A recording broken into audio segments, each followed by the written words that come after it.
میرا خیال ہے کہ نواز شریف گروپ الیکشن کرانا چاہتا ہے اور شہباز شریف گروپ حکومت کرنا چاہتا ہے۔ پی ٹی آئی کے اس وقت تعلقات خراب ہیں، یہ ٹھیک ہونے چاہیے۔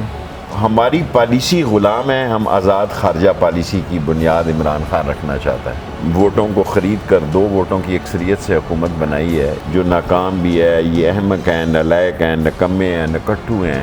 دیکھیں وہ تو اللہ نے ان کی مدد کی کہ یہ چور آ گئے، یہ ڈاکو آ گئے، ہماری جان چھوٹ گئی، ورنہ تو واقعی ہماری پوزیشن بڑی خراب ہے۔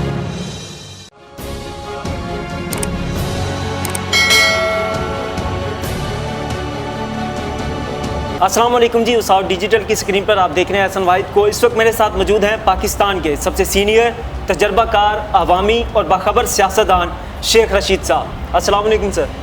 سر بہت شکریہ، آپ نے ٹائم دیا۔ سر ایک طرف عمران خان صاحب لاہور میں پاور شو کر رہے ہیں، پورے پاکستان سے انہوں نے لوگوں کو بلایا ہے، دوسری جانب آپ نے یہاں پر اپنے گھر کے باہر عوام کو بلا لیا ہے، اب وہاں کیوں نہیں گئے؟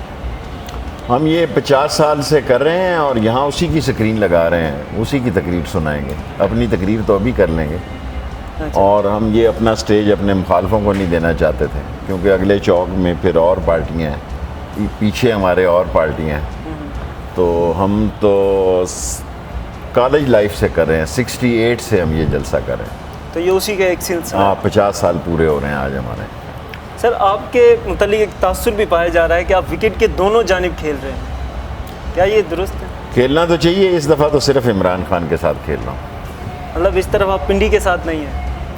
نہیں، پنڈی میرا شہر ہے، پنڈی میری سیاست ہے، میرا سارا کچھ ہے، لیکن سیاست میں عمران خان کے ساتھ کر رہا ہوں۔ آپ پنڈی میں پیدا ہوئے، آپ نے جیسے ابھی بتایا آپ کا شہر ہے، آپ نے سیاست کا آغاز بھی یہیں سے کیا، اور پنڈی والوں کی وجہ سے ہی آپ بڑے مشہور بھی ہوئے، پاکستان میں بہت سے لوگ جانتے ہیں، پھر پنڈی سے راہیں جدا کر لی، آپ خان صاحب کے ساتھ اگر آپ پنڈی سے مطلب اسٹیبلشمنٹ کے لیتے ہیں تو میرا کورٹ مارشل ہوا پاکستان میں، میں واحد سیاستدان ہوں، سمجھے۔ پہلے دن یحییٰ خان آیا تو سب سے پہلے اس نے مجھے 1 سال قید بامشقت اور 10 کوڑے میرے خواجہ صفدر اور چودھری ظہور اللہ نے آخری دن معاف کرائے۔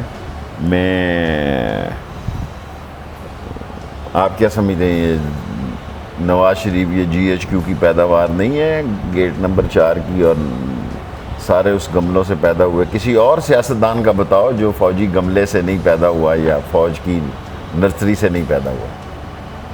سر اب جیسے آپ نے بتایا کہ تمام سیاستدان جو ہیں وہ فوجیوں کی مدد سے یا اسٹیبلشمنٹ کی مدد سے، مدد تیرا آپ الفاظ استعمال کر، میرا مطلب ہے ان کے اچھے تعلقات کی وجہ سے، ان کے اچھے تعلقات۔ پی ٹی آئی کے کیسے تعلقات ہیں؟ پی ٹی آئی کے اس وقت تعلقات خراب ہیں، یہ ٹھیک ہونے چاہیے۔ اس ٹھیک ہونے میں آپ کوئی کردار ادا کریں؟ کوئی نہیں، بالکل نہیں۔ عمران خان خود جو ہے اس کا یہ خود ہی اس نے فیصلہ کرنا ہے، میرا کوئی نہ کردار ہے، نہ لڑائی میں کردار ہے، نہ کوئی صلح میں کردار ہے۔ اور اگر تعلقات خراب ہیں تو کیا آپ کو لگتا ہے کہ خان صاحب تعلقات ٹھیک کیے بنا حکومت میں آ پائیں گے؟ انشاءاللہ لوگ عمران خان کے ساتھ ہیں، اور بالآخر اللہ کی مدد سے عوام ہی جیتتے ہیں۔ ایک بحث چل رہی ہے کہ خان صاحب کو نااہل کر دیا جائے گا، گیم سے آؤٹ کر دیا جائے گا۔ اللہ نہ کرے، کورٹس بڑی ذمہ دار ہیں اور نہیں ہوگا ایسا انشاءاللہ۔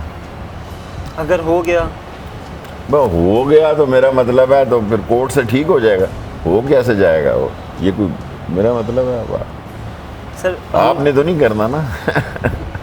سر آپ کو کیا لگتا ہے؟ نہیں ہوگا انشاءاللہ۔ سر ہم اس سال 75واں یوم آزادی منا رہے ہیں، اور ایک رجیم چینج کے حوالے سے بھی بڑی بات چل رہی ہے کہ ہم جو ہیں وہ غلام ہیں، تو کیا آزاد نہیں ہیں ہم؟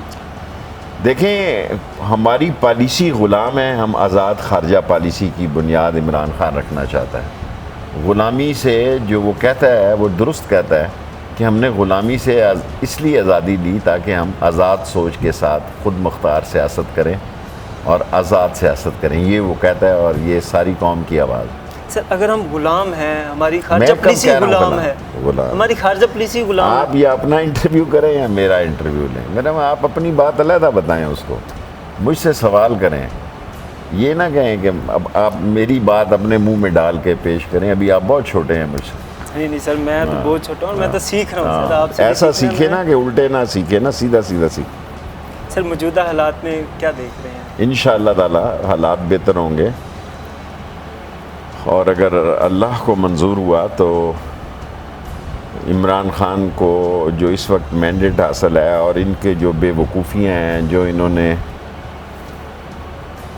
ووٹوں کو خرید کر 2 ووٹوں کی اکثریت سے حکومت بنائی ہے، جو ناکام بھی ہے، یہ احمق ہیں، نالائق ہیں، نکمے ہیں، نکٹو ہیں اور ڈیلیور نہیں کر پا سک رہے، اور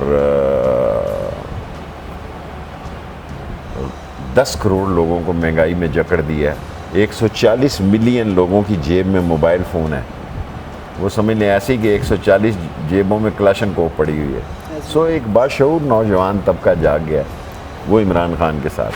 سر ایک طرف پی ٹی آئی الیکشن کا مطالبہ کر رہی ہے، دوسری طرف پی ڈی ایم کے ساتھ بیٹھنے کو کسی طور تیار نہیں ہے۔ الیکشن کی ڈیٹ دیں، بیٹھیں گے، کیوں نہیں بیٹھیں گے؟ تو الیکشن کی ڈیٹ سے پہلے فضول ٹائم کیا ضائع کرنا؟ ہماری تو معصومانہ ایک ہی مختصر سی اپیل ہے کہ الیکشن کی ڈیٹ دیں، ضرور بیٹھیں گے، کیوں نہیں بیٹھیں گے؟ الیکشن کی ڈیٹ کنہوں نے دینی ہے، کس نے دینی ہے سر؟ حکومت نے؟ اس حکومت نے دینی۔ اور آپ کو لگتا ہے حکومت دے گی؟ میرا خیال ہے کہ نواز شریف گروپ الیکشن کرانا چاہتا ہے اور شہباز شریف گروپ حکومت کرنا چاہتا ہے۔ دونوں میں فرق ہے، 2 پارٹیاں نون اور شین کی مختلف رائے ہے۔ نون اور شین کی مختلف رائے ہے۔ اگلے الیکشن میں سر اگر پی ٹی آئی جو ہے وہ جیت جاتی ہے، 2/3 اکثریت لے کے حکومت میں آ جاتی ہے، جس طرح پہلے 3 سے 4 سال حکومت کی ہے، تو اس میں مہنگائی تھی یا بد انتظامی دیکھیں، وہ تھی؟ تو اللہ نے ان کی مدد کی کہ یہ چور آ گئے، یہ ڈاکو آ گئے، ہماری جان چھوٹ گئی، ورنہ تو واقعی ہماری پوزیشن بڑی خراب تو پی ٹی آئی اب بہتر کارکردگی دکھا پائے کرنی چاہیے۔ یا وہی پرانی غلطیاں؟ نہیں، آنے تو دینا ہمیں دوبارہ، ابھی آ جائیں تو ٹھیک کریں گے۔ اچھا، تو سر آپ کا کیا کردار ہوگا اس میں؟ میں 1 سیٹ کی سیاست کرتا ہوں یا 2 سیٹوں کی، چھوٹی سی سیاست ہے، چھوٹی سی پارٹی ہے عوامی مسلم لیگ، چھوٹا سا اس کا چندہ ہے 7,000 کے 8,000، جس کا وہ آڈٹ کا بھی فکر نہیں ہوتی، اور 1 سیٹ کی سیاست ہی کی ہے 50 سال، ٹھیک ہی کی ہے۔ سر 50 سال سیاست کی، بڑا تجربہ بھی ہے، بہت سے لوگوں سے تعلقات بھی ہیں۔ اسد عمر صاحب نے ایک انٹرویو دیا جس میں وہ کہتے ہیں کہ مجھے آفر ہوئی کہ آپ کو ہم جو ہیں وہ پی ایم بنا دیتے ہیں تحریک عدم اعتماد سے پہلے، کہ کبھی اس طرح کی کوئی آپ کو بھی آفر ہوئی کہ کوئی فارورڈ بلاک بنائیں؟ مجھے کسی نے نہیں کی، میرے ان سے تعلقات تھے، ہیں اور رہیں گے، لیکن مجھے نہ کسی نے آفر دی، نہ کسی نے غلط بات کی، نہ میرے سے کوئی توقع رکھے کہ میں غلط بات پہ جا سکتا ہوں۔